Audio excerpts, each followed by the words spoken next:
Hello everybody, how's everyone doing today? Hope everyone's doing great. Today, on our next video, I really wanted to focus on really how do you maximize everything that you have so you can get more. Now, before we get started, don't forget to like, subscribe, comment. Before we get started, I really want to let you guys know really the premise of the show and the videos. So, really this whole thing is about learning, growing, and becoming more. As a Christian male, there's a lot of things I see in the church that I feel can be better in regards to our knowledge. There's a lot of things that we definitely don't know. In the black community, it's the exact same thing. So when I noticed the problem, I decided, you know what, this is what I want to focus on. As a business, sales, and leadership coach, my goal is really to teach people how to make more money, how to become better leaders, and to learn the things that we really didn't grow up learning, because in schools they don't teach us these things. And because of that, I want to make sure that here and now we actually build a better community, a better future for our young ones as well as for ourselves, because as well as I have a nonprofit organization and we do the exact same thing for lower income families, right? So today, as I mentioned, we're really going to focus on maximizing everything that we have, from our money to our time to our energy, our lives as a whole. Okay, now how do you maximize that time? All right, management is exactly how you maximize that time. Now I know what everyone's thinking, management, ooh, you mean like a boss? And no, that's not really it, because management really does kind of have a negative tone to it, because when we get to work, we have our management, we have everyone else there, and we think, okay, these are these people who are just over us and trying to control us, right? Well, management is a lot deeper than that, all right? In the Bible, it's huge, right? And it's something that really isn't taught. We're kind of taught stewardship a little bit, and even then we think of that as some righteous, holy word, and it has everything to do with God. With, in all honesty, the word stewardship itself is more in the sense of you using something that, again, is not yours. And management is the exact same thing. In fact, a better word that probably will be easier for most people to understand is administration. Administration is the exact same thing as management, as stewardship. It's all the same word. The difference is, when you think of administration, you think of delegation. You think of, okay, this person's going to do this person's going to do that. So because of that, we don't associate administration to management, but they really are the same word. Now, the definition of management, if you look it up in the dictionary, it says, if you look up the definition of management, it's going to say the process of dealing with or controlling things or people. Now, that's what we generally associate management with. People who are either in control or they're controlling something or someone. Now, there's actually a better definition I absolutely love, and I got this from Dr. Miles Monroe, okay? Now, he says management is the effective, efficient, correct, and timely use of another person's property and resources for the purpose for which they were delegated, with a view to producing the expected added value. So let me say that again, because that's a lot, right? The effective and efficient, correct and timely use of another person's property and resources for the purpose for which they delegated it, with a view to producing the expected added value. That's a lot, right? What is that exactly saying? It's saying this: management is you taking whatever was given to you and maximizing it and making more out of it. One of the biggest problems we have in the lower income community, in the middle income community, in the black community, in the church community, is a lack of management. We don't know how to manage nothing. We want to be in control, we don't know how to manage nothing. And one of the biggest problems is, for so long we thought that to be a holy person or to be a great person in the Lord's view is you have to be poor. You got to know nothing, right? That's not the case. So you must understand that at the end of the day, in order to get more and to gain more, management is really the key. Now, if you don't believe me, here's something you should understand. I want you to look at your life. Take a moment. Let's visualize, okay? You need to pause the video. Just visualize. But I want you to think of something, okay? In your life, are you steadily increasing your income? If the answer is no, most likely it's an issue with your management. Are you finding that you have less time in the day than more time in the day? Chances are it's an issue with management. Do you notice that either something's either greatly getting wasted, like your food, your time, your energy? Well, chances are it's an issue with your management as well. And this is what I mean by that. Here's some things that I learned. All right. Number one, God does not allow things to grow when there's no management. When there's no management or bad management, he stops growth. So if there's anything growing and bad management starts to come in, he stops growth. 2, things do not progress when there's no management and no good management. And the reason why is because if I'm giving you something, I'm giving you $100 or $1,000 or $2 million, right? And you're just going to waste it. Why would I want to do that? Why would I want to give you something if I know you're just going to waste it? Here is something that I really learned, and it's extremely valuable, and I'm so happy I learned this. This is what we do. When we talk to God, we pray. And we say, God, I need more money. I need money for this, this, and this. For the kids, for the house. Lord, I want to stop renting this house. I want to have my own house. Lord, I need a new car. Lord, I need more chairs. I need this. And God is saying, why? And then we get upset and we get frustrated and we feel like prayer doesn't work. When the issue is not prayer, it's us. See, management is the incentive that you give God that says, hey, I've been doing so good with this that you can trust me with more. You can actually trust me with more now. And so what I learned is God doesn't give you what you pray for. He gives you what you can manage. You want $1 million, but you've shown that you can't handle the $200-300 paychecks a week that you get. You have food in the house, and yet you still go out and buy food all the time, and then your food go to waste. Or you buy unnecessary things that you don't have to when you already have things that work perfectly fine. You already have a TV in every single room in your house, and then Black Friday comes, here you go buy a new TV, and there's nothing wrong with your other TVs. Why? Because a lot of times we want to keep up with the Joneses. They're struggling too, and they're trying to keep up with you. So here we're doing this revolving cycle of things, of us just buying unnecessary and doing unnecessary, because at the end of the day, we are not simply managing and taking an account for everything that we do.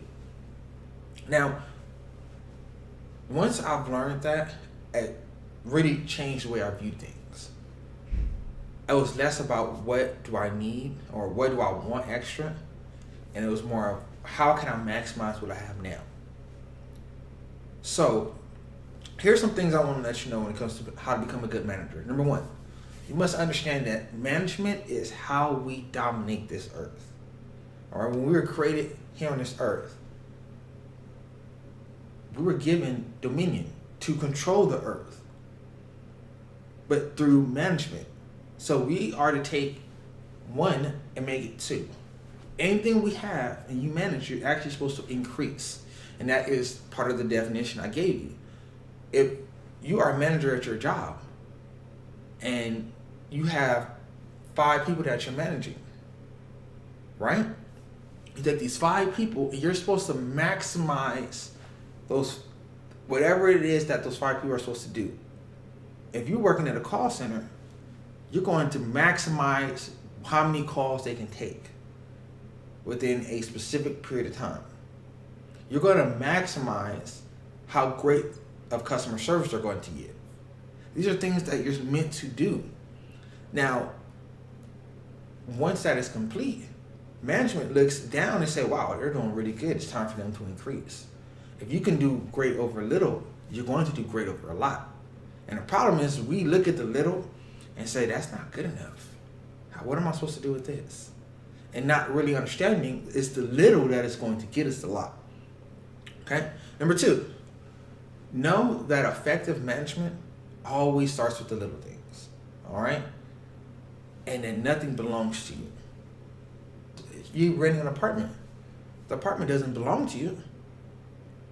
However, if you clean the apartment, keep it nice, make sure that when things need to be fixed, they're fixed within a timely manner, or you make sure maintenance is there to fix it within a timely manner. You always hold up your end of the bargain, pay your rent on time, pay your bills on time. Guess what? When it's time for you to get your own house, you're going to be doing those same things. Why? Because you've already gotten in the habit of doing them. It's not a matter of, oh, this is something new. No, you've been doing it the whole time.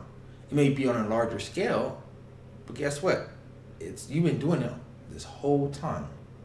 And then one of the biggest problems we have with that is because we say it is not mine, it's not mine. I don't have to worry about it. Let them fix it. Let them take care of that. I don't know what they're going to do. Instead of saying, you know what? It's not mine, but I'm going to treat it like it is mine. I'm going to take care of it. I'm going to do things right. Because if you can be trusted over someone else's property, guarantee they can trust you over your own. And that's one of those things I really learned, and it's great. Really great to know.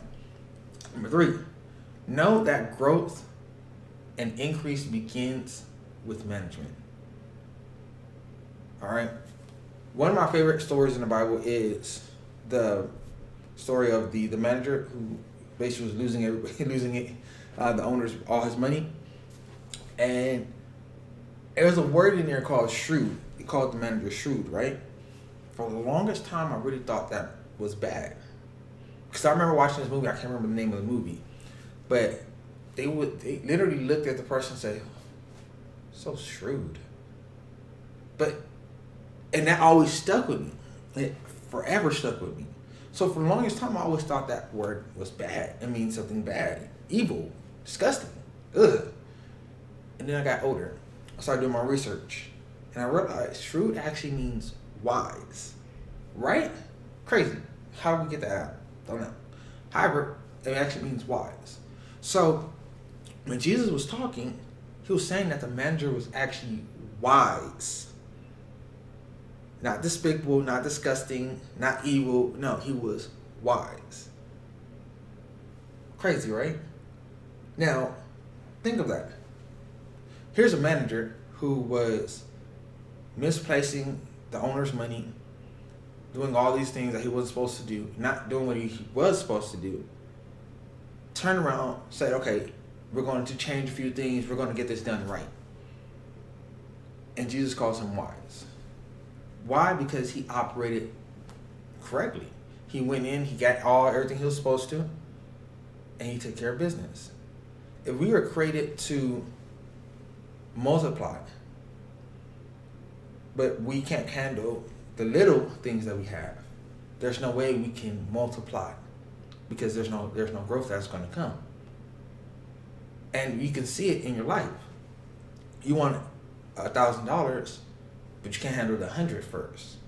But learn how to handle the 100, how to properly tell money what it should do instead of letting money tell you what to do.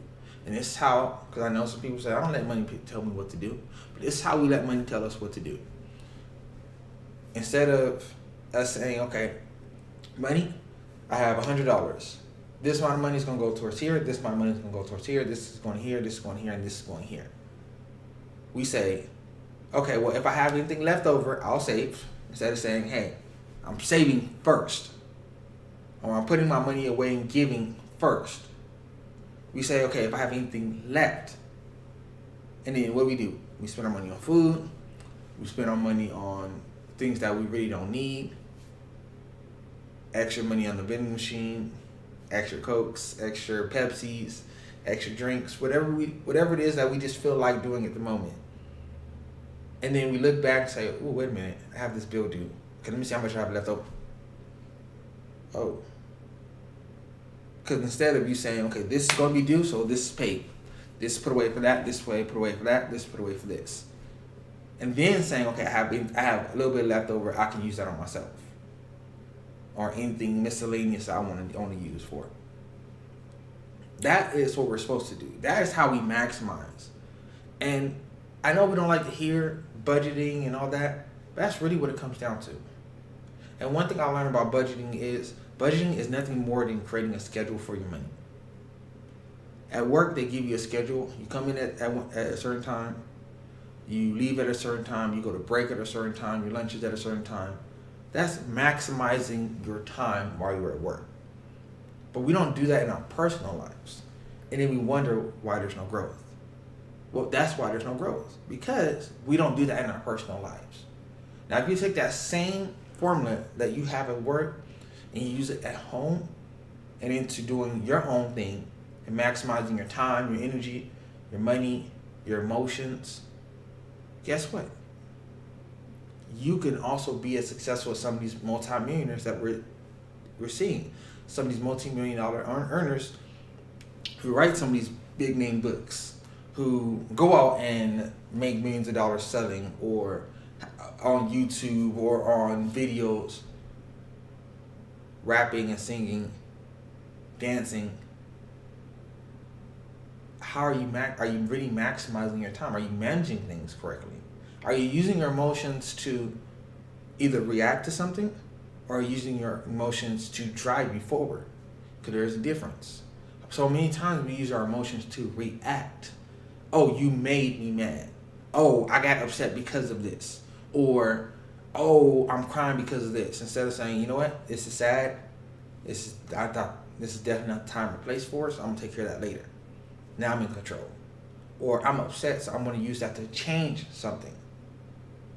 See, we can change the way we think about our emotions, our money, our time, our energy, and realize that we are actually more in control than we think. Then we can truly make the changes that we want to make. However, you must first understand that management is the key to that. And then 4, study great managers. When I was playing basketball, growing up as a kid, right? You would watch your favorite players play. And you kind of study. You say, okay, oh, they doing this way. Okay.